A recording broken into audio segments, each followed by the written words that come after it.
Assalamualaikum Sobat Muslim semuanya, aku Zaki Taleb, mahasiswa Indonesia yang sedang belajar di Brunei Darussalam.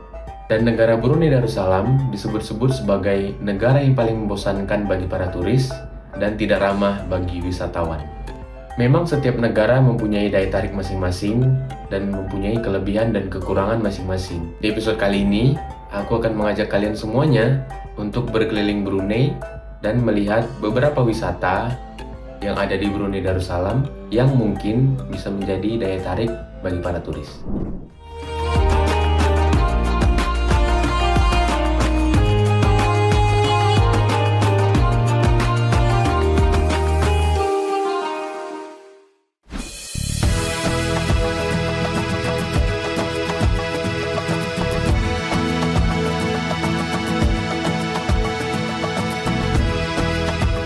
Barusan kita jalan-jalan keliling dari Masjid SOAS ya, Masjid Sultan Omar Ali Saifuddin. Pas di depan Masjid SOAS, kita nih ada di yayasan. Lokasinya berada di kompleks bangunan Yayasan Sultan Haji Hasan Al-Bolkiah.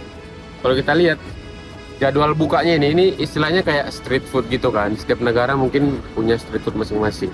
Thailand punya, Korea punya, Brunei pun punya. Jadwal bukanya itu dari jam 3 sore sampai dengan jam 10 malam. Tutupnya cuma hari Senin. Alasan kenapa tutup hari Senin, aku nggak tahu. Mungkin mereka punya kebijakan sendiri, dia ikut aku. Suasana jalan pada pagi hari di Brunei Darussalam memang cukup sepi. Kita tidak akan menemukan orang yang berjualan sembarangan di sini. Di sini makanan yang dijual berbagai macam, mulai dari yang paling murah yang Rp1 sampai ada yang mungkin 5-6 ringgit gitu kan. Kalau yang belum tahu, Rp1 Brunei itu sama dengan Rp11.000, kurang lebih Rp11.000. Jadi kalau misalnya minuman di sini ataupun makanan-makanan minuman yang murah itu terbilangnya Rp1. Biasanya udah mulai 3 sore sampai malam itu rame sini. Memang, jika membandingkan harga dengan Indonesia, Brunei Darussalam jauh lebih mahal harganya. Mulai dari harga makanan, harga minuman, harga barang-barang, dan juga harga tiket untuk masuk ke wisata ataupun wahana.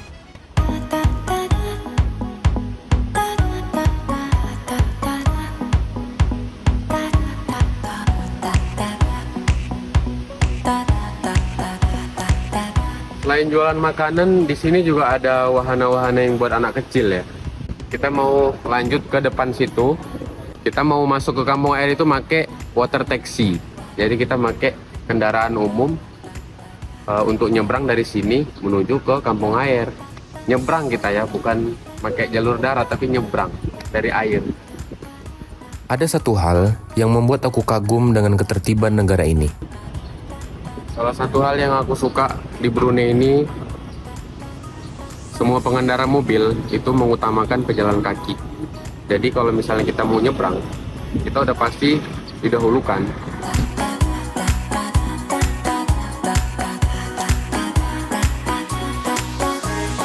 Jadi buat yang takut nyebrang di Brunei ini, insya Allah takutnya itu hilang. Karena semudah itu kita nyebrang. Kita nggak perlu takut kalau kendaraannya ramai, terus kita bingung nyebrangnya karena harus nunggu sepi dulu, nggak. Di Brunei itu nggak berlaku karena semua yang mau nyebrang itu didahulukan sama pengendara mobil. Setelah ini, aku ingin mengajak kalian untuk melihat suasana perumahan yang ada di Kampung Ayer. Karena Tuhan ini tahu aku berasal dari Indonesia, kemudian beliau memberikan tawaran kepadaku untuk pergi ke Nakoda Manis atau kisahnya seperti Maling Kundang. Itu Nakoda Manis. Kampung Ayer aja. Menyebrang aja. Ya. Ke Kampung Ayer berapa? Hah? Ke Kampung Ayer nyebrang berapa? Nyebrang. Satu orang Rp1 satu orang. Kita mau nyebrang ke depan tuh.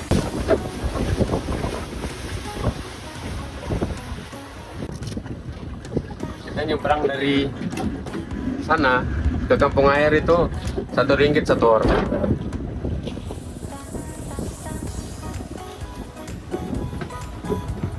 Oke. Sudah?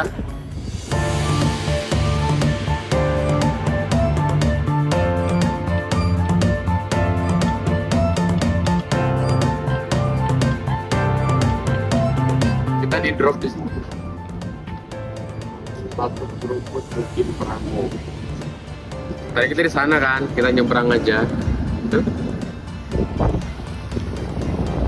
Di kampung air ini terdapat beberapa titik jemput ataupun titik hantar bagi siapa saja yang mengunjungi kampung air menggunakan sampan ataupun perahu yang biasa disebut di sini water taxi atau taksi air.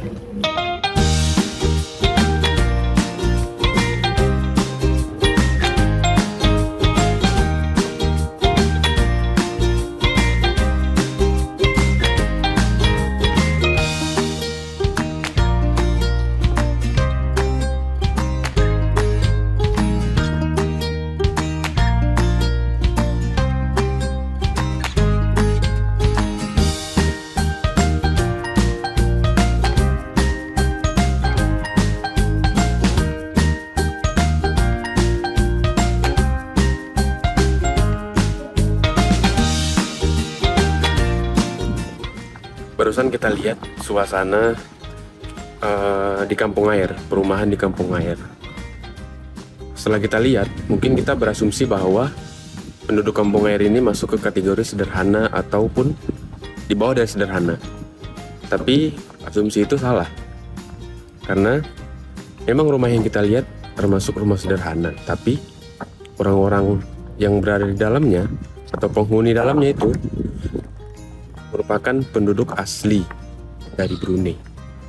Jadi penduduk kampung air ini merupakan penduduk asli dari negara Brunei Darussalam. Yang membedakan mereka hanyalah tempat tinggal. Tidak dengan pekerjaan yang mereka lakukan setiap harinya, karena kebanyakan dari mereka ada yang bekerja di kerajaan, ada yang bekerja juga di perkantoran. Jadi sama seperti orang lain pada umumnya yang tinggal di kota, yang tinggal di rumah yang bukan seperti ini, dan mereka juga mempunyai kendaraan pribadi, mobil, mungkin ada juga yang mempunyai motor, akan tapi diparkirnya di parkiran yang udah disediakan di sana dan harus nyebrang dulu pakai perahu, karena di sini memang tidak ada tempat untuk parkir, tidak ada lahan untuk parkir.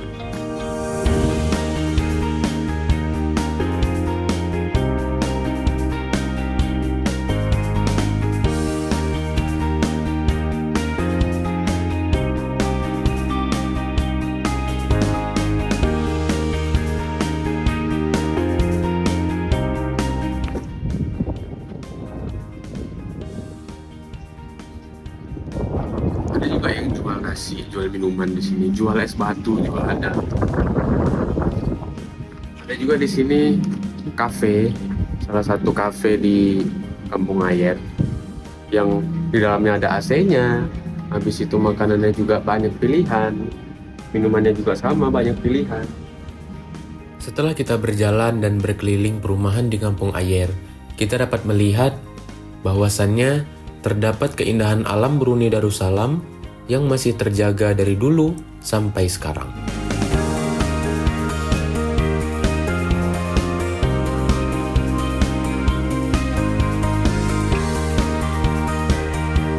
Mungkin kita cukupkan dulu perjalanan kita di kampung air ini, karena kita mau lanjut ke destinasi berikutnya. Jadi sekarang kita mau menuju ke tempat pick up point dan drop point itu, buat kita balik lagi untuk nyebrang ke hutan.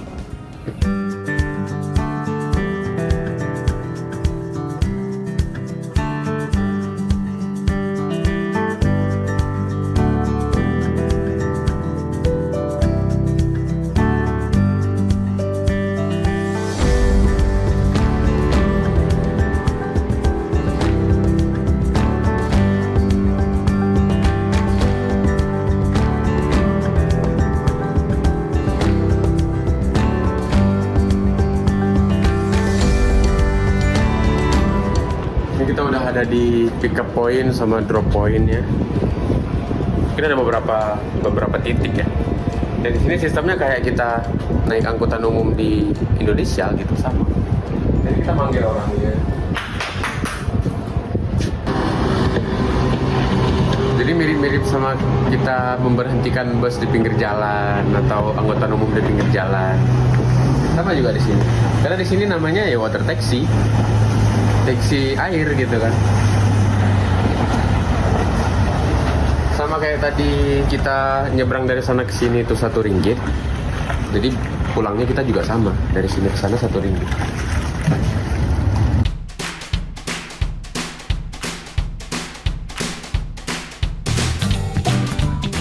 Nyebrang aja, ringgit.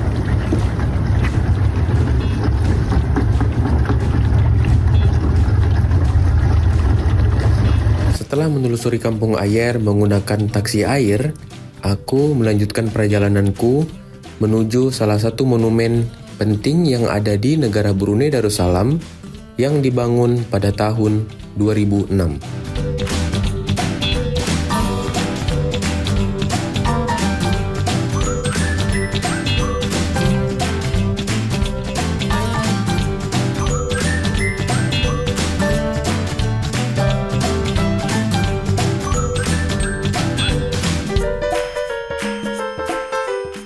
Ini adalah Mercu Dirgahayu.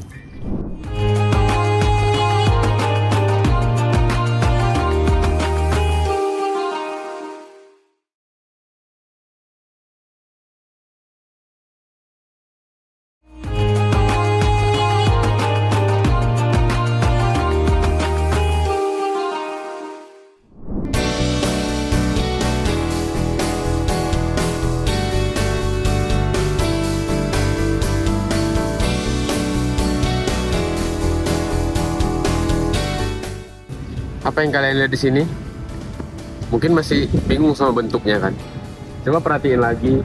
Ini bentuknya itu 60 dalam bahasa Arab. Jadi mau tahu penjelasannya gimana sini?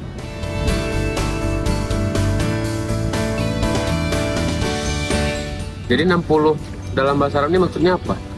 60 ini memperingati hari ulang tahunnya Sultan ke-60. Tulisannya di sini.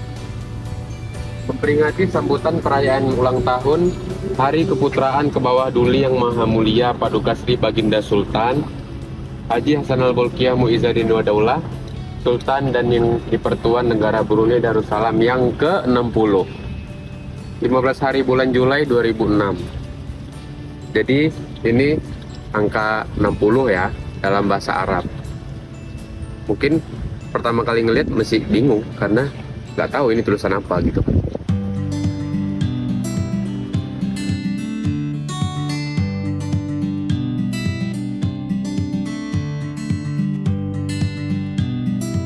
Nah, setelah ini kita mau lanjut destinasi ke jembatan paling panjang se-Asia Tenggara.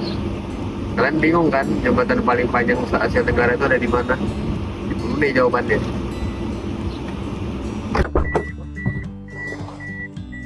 Kita udah sampai di jembatan SOAS. Ini namanya jembatan Sultan Omar Ali Saifuddin. Tapi orang Brunei tahu ini sebagai jembatan Temburong. Ini jadi jembatan paling panjang se-Asia Tenggara. Mau tahu panjangnya berapa? 30.000 meter atau 30 km.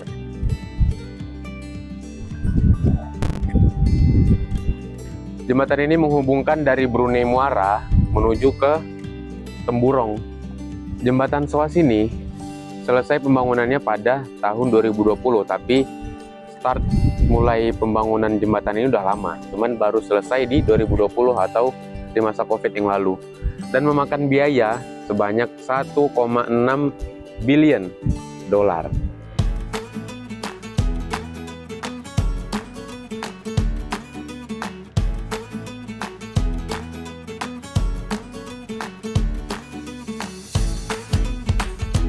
Setelah melihat jembatan paling panjang se-Asia Tenggara, aku melanjutkan perjalanan menuju istana kerajaan paling besar yang ada di dunia.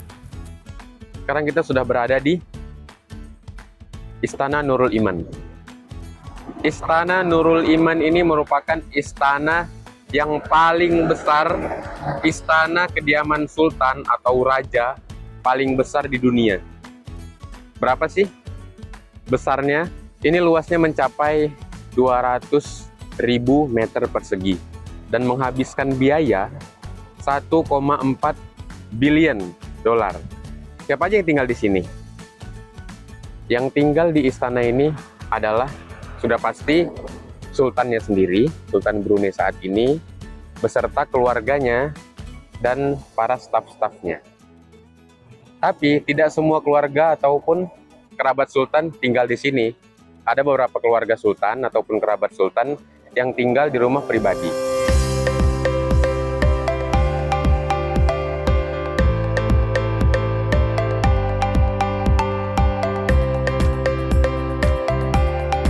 Setelah berkeliling dari pagi melihat suasana perumahan di Kampung Ayer, dilanjutkan dengan Mercu Dirgayo Sultan yang ke-60, kemudian melihat jembatan paling panjang se-Asia Tenggara, dan dilanjutkan dengan melihat istana terbesar di dunia. Dan malamnya, aku datang ke Taman Jubli Emas atau biasa disebut Taman Eko.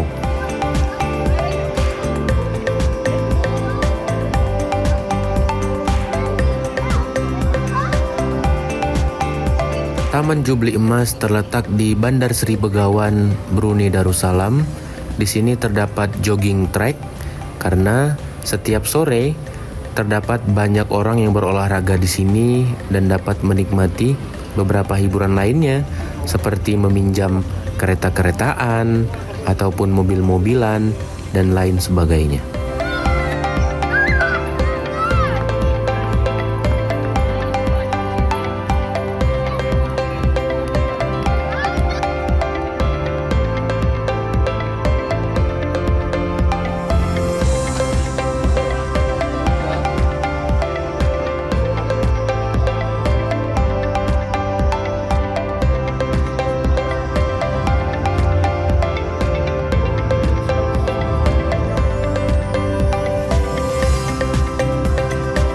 Malam ini pun aku kembali ke tempat ini, yaitu street food yang terletak di depan Masjid Sultan Omar Ali Saifuddin, dan suasana di sini sangatlah ramai.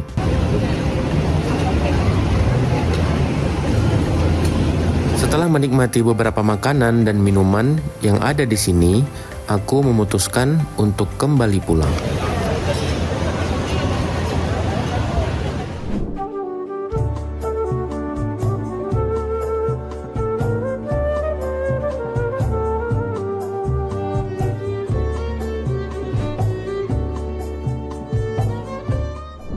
Masih banyak lagi tempat wisata yang dapat dikunjungi di Brunei Darussalam, walaupun negara Brunei Darussalam tidak memiliki wisata yang begitu banyak jika dibandingkan dengan negara lainnya.